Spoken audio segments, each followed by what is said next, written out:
I mean, honestly, it's not, again, you know, we think in Western terms of like, I think pharmaceuticals and science and medicine, where Oriental medicine doesn't work like that. It's like a whole nother thing. So to translate it can be challenging, to translate the understanding of what's happening.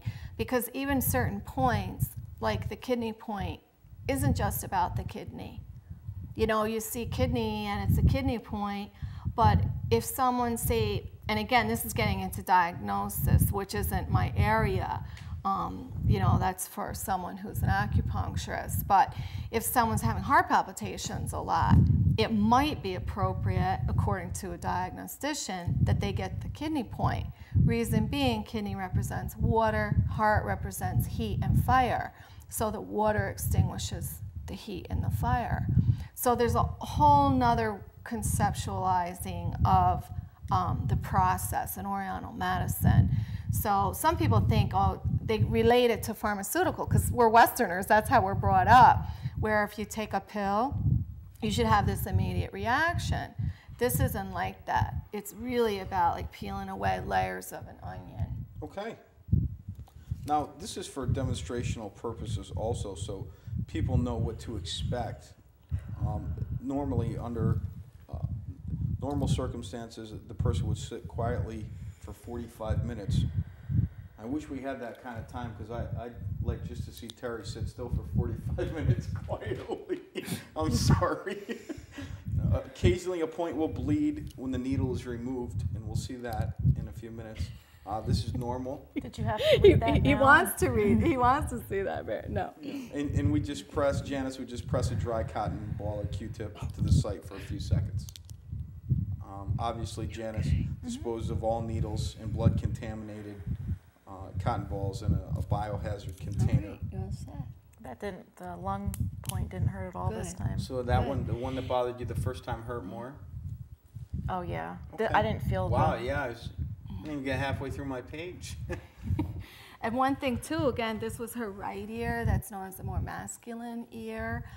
She's a woman, so it's not uncommon that the left ear also would be more sensitive. Although I have treated, you know, women that the right ear is more sensitive. So it's really about balance. It's the whole yin and yang thing. Okay. We're going to take a break again, and we'll be right back, and we're going to take the needles out, and we'll see how Terry feels, and we'll get some information to people if they want to pursue this more and how they can come in contact with Janice. So we'll be right back. We're back now after 45 minutes after Terry's had a chance to experience having a treatment. So I'm going to start to take the needles out now, and we take them out in the same order that we put them in. And occasionally, every now and then, there's just a tiny drop of blood. It's not necessarily going to be every time or on every person or anything. And then we just blot it with a cotton ball. But it's totally acceptable. It's in Oriental medicine, the thinking of that is it's the bad blood coming out. So it's all a positive thing. And again, it would just be a droplet, so I don't want it to sound like scary. When we were talking about needle fear before too, I just want to point out and actually maybe show Dean and Terry the difference. The needles are not anything at all like a hypodermic needle or a syringe. They're like a tiny piece of hair. You can see how flexible they are. There's different thicknesses ones, and for NADA we use the really thick ones.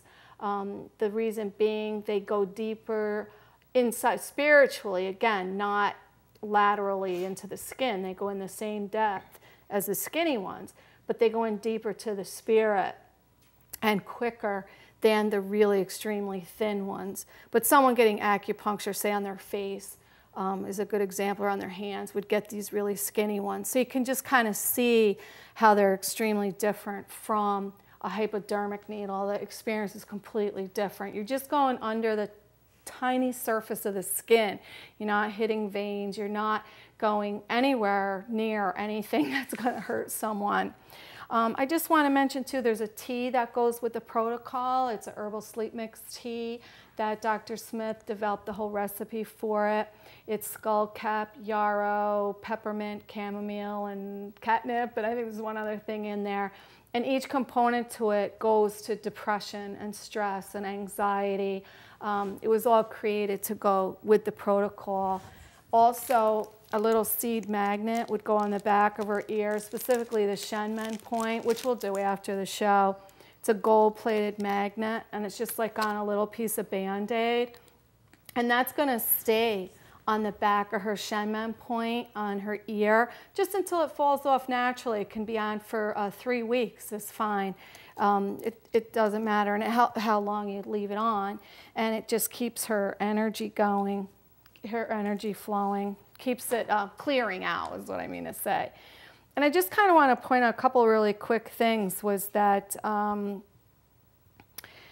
it's a nonverbal communication, nonverbal treatment, and that was one of the positive things that we talked about. It's also comprehensive. It's not compartmentalized, meaning it covers a whole vast area of things. It's not like, say you're an alcoholic, okay, you're an alcoholic, so we're going to give you antabuse or whatever, or like there's certain treatments just for alcoholics or just for narcotics users. This protocol is for all addictions or many addictions. Yeah, it's not compartmentalized. We don't have to figure out, oh, you use cocaine mostly, you use alcohol mostly, whatever. No, you're going to have the same protocol. It's going to be just as effective. And it's effective throughout the treatment and recovery process. It goes hand in hand with therapy, Reiki, yoga, whatever other treatments that maybe your treatment provider is offering or that you have. So it doesn't oppose other forms of treatment. It just melds right with it. So it's not working against it, it's working together with something else. Yep, that's right. Great. And like we would suggest someone have it, you know, as many times initially, and then it tapers off because it's actually getting you back in balance. It's not like medication where you need to take it every day, every day, every day for like the rest of your life. Sure. No, it's going to all taper off as you start to heal and as those layers get peeled away and you go to the core, then having regular treatments isn't anything that you'd even need. And the client is really the best one to know when they're ready. Because you start to feel the difference, you start to feel better.